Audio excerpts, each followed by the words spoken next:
Class 6 के राजनीति विज्ञान की कक्षा में आप सभी बच्चों का बहुत बहुत स्वागत है। हम लोग राजनीति विज्ञान का पहला चैप्टर विविधता पढ़ रहे हैं। तो आज इस चैप्टर को हम लोग कंप्लीट करेंगे। तो आज हम लोग भारत में विविधता में एकता को पढ़ेंगे। तो चलिए पढ़ते हैं। विविधता से अभिप्राय अलग अलग परिवेशों से आए लोगों से है, जो विभिन्न क्षेत्रों, सांस्कृतिक तथा धार्मिक समूहों से संबंधित हैं। ये भारतीय परिवेश को अत्यधिक रुचिकर और विविध बनाते हैं। विविधता में एकता ये शब्द भारत को वर्णित करने के लिए अत्यंत उपयुक्त है। यह पंक्ति पंडित जवाहरलाल नेहरू द्वारा लिखी गई है। उन्होंने अपनी पुस्तक भारत की खोज में देश की एकता को दर्शाने हेतु इन पंक्ति का प्रयोग किया। उन्होंने कहा कि भारतीय एकता को किसी बाहरी ताकत के द्वारा थोपा नहीं गया, बल्कि भारत में इसकी जड़ें अत्यधिक गहरी है। उन्होंने आगे कहा कि भारत में विश्वासों तथा रीति रिवाजों का बृहद स्तर का पालन किया जाता है। प्रत्येक किस्म के रीति रिवाज धर्मों का पूरा आदर किया जाता है तथा उन्हें पूर्णतः प्रोत्साहित किया जाता है। वास्तव में देश की विविधता इसकी ताकत का एक प्रमुख स्रोत साबित हुई है। भारत में स्वतंत्रता संग्राम के समय भी भाषाओं, संस्कृतियों, धार्मिक तथा क्षेत्रीय पृष्ठभूमियों के स्त्री पुरुषों ने मिलकर एक साथ ब्रिटिश उपनिवेशी शासकों का विरोध किया। यद्यपि ब्रिटिश अधिकारी समझते थे कि भारतीयों को उनकी विविधता के आधार पर बांटकर उन पर शासन किया जा सकता है। पहले हम लोग पूरे टॉपिक को पढ़ेंगे, उसके बाद फिर समझेंगे। भारत के लोगों ने यह दिखा दिया कि उनमें पर्याप्त विविधता व्याप्त है, परंतु आवश्यकता पड़ने पर वे एक हो जाते हैं। स्वतंत्रता के समय सभी परिवेशों के लोगों ने एक साथ योजनाएं बनाई, एक साथ कार्य किए तथा एक साथ जेल भी गए। स्वतंत्रता संग्राम के साथ देशभक्ति तथा देश की संस्कृति से संबंधित अनेक कविताएं, गीत, नाटक तथा चिन्हों आदि की रचना की गई। उदाहरण के लिए भारत के तिरंगे का प्रयोग भारतीयों द्वारा अंग्रेजों के विरोध में किया गया था। अग्रलिखित गीत अमृतसर में हुई जालियांवाला बाग हत्याकांड के पश्चात गाया गया था, जिसमें अनेक निहत्थे, शांति प्रिय तथा मासूम लोगों को अंग्रेज अधिकारियों द्वारा मार दिया गया। और ये चित्र जालियांवाला बाग नरसंहार का दिखाया गया है। ये पंजाब में स्थित है। अब चलिए पहले इस टॉपिक को हम लोग समझते हैं। विविधता का अर्थ है अलग अलग होना या एक दूसरे से भिन्न होना। भारत विविधताओं का देश है। यहाँ के सभी राज्य एक दूसरे से भौगोलिक दृष्टि से, धार्मिक, सांस्कृतिक, भाषा की दृष्टि से, भोजन तथा पोशाक, संगीत आदि किसी भी दृष्टि से देखें तो भारत के सभी राज्य एक दूसरे से बिल्कुल अलग हैं। भारत का कोई राज्य पहाड़ी क्षेत्र है तो कहीं समतल मैदानी भाग है, कहीं समुद्र तटीय क्षेत्र है तो कहीं रेगिस्तान देखने को मिलता है, कहीं पठार है तो कहीं घाटियाँ ही दिखाई देती है। यानी भारत के सभी राज्य रंग, रूप, वेश, भाषा से अलग होकर भी भारत के सभी नागरिक एक हैं। इस विविधता को हम लोग अपनी ताकत समझते हैं, इसे अपनी कमजोरी हम लोग नहीं समझते हैं। भारत की जैसी विविधता अन्य किसी दूसरे देशों में देखने को नहीं मिलती है। भारत में रहकर ही भारत के नागरिक कई भाषाओं का ज्ञान प्राप्त कर लेते हैं। जैसे कोई बच्चा अगर बिहार में जन्म लेता है तो वह बिहार की भाषा, हिंदी और यहाँ की क्षेत्रीय भाषाओं को सीख लेता है। वही बच्चा अगर गुजरात में पढ़ने जाता है तो हिंदी और यहाँ की क्षेत्रीय भाषाओं के साथ साथ वो गुजराती भी सीख लेता है, अंग्रेजी भी सीख लेता है।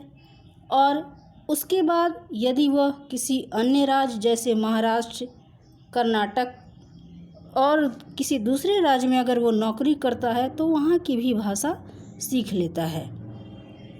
यही नहीं, वह जिस राज्य में रहने जाता है वहाँ के रहन सहन तथा रीति रिवाजों तथा भोजन संबंधी भिन्नता को भी सीख लेता है। इसी बात का वर्णन पंडित जवाहरलाल नेहरू ने अपनी पुस्तक भारत की खोज में किया है। उन्होंने कहा है कि हमारे देश में सभी धर्मों का सम्मान किया जाता है, सभी धर्मों के लोगों को अपने धर्म संस्कृति के अनुसार जीने, उसका सम्मान करने की पूरी आज़ादी है। भारत की स्वतंत्रता संग्राम में सभी भारतीय, चाहे वह किसी धर्म क्षेत्र के थे, सभी ने मिलकर एक साथ मिलकर स्वतंत्रता आंदोलन में अपना कर्तव्य निभाया। चाहे वो किसी धर्म समुदाय के थे, किसी जाति विशेष के थे, किसी क्षेत्र विशेष के थे, लेकिन सबने मिलकर अपना काम किया। क्यों? क्योंकि सभी भारतीय थे। तो भारत में विविधता होने के बावजूद भी सभी एक हैं, सभी भारतीय एक माने जाते हैं। अंग्रेजों ने विविधता के आधार पर भारत के लोगों को अलग अलग कर उस पर शासन करना चाहते थे, लेकिन भारतीय लोगों के सामने उनकी योजना सफल नहीं हुई। सभी भारतीयों ने मिलकर एक साथ आंदोलन किया और अंग्रेजों को भारत से हटाया और भारत को आज़ादी दिलाई। यहाँ दिया है कि आज़ादी की लड़ाई के क्रम में ही जालियांवाला बाग में एक बहुत बड़ा भीषण नरसंहार हो गया था। जालियांवाला बाग पंजाब में है, जहाँ स्वतंत्रता संग्राम के लिए भारतीयों के द्वारा एक असेंबली हो रही थी। वो एक मैदान था जो बाउंड्री किया हुआ था, एक घुसने का रास्ता और दूसरा निकलने का रास्ता था।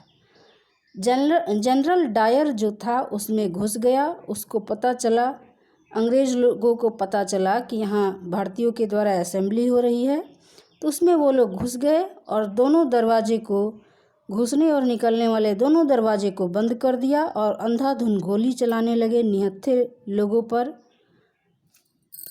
और इस प्रकार भीषण नरसंहार हुआ, हजारों की संख्या में लोगों की मौत हुई। इससे जन आंदोलन और अधिक तेज हो गया, फलतः भारत को आज़ादी मिली।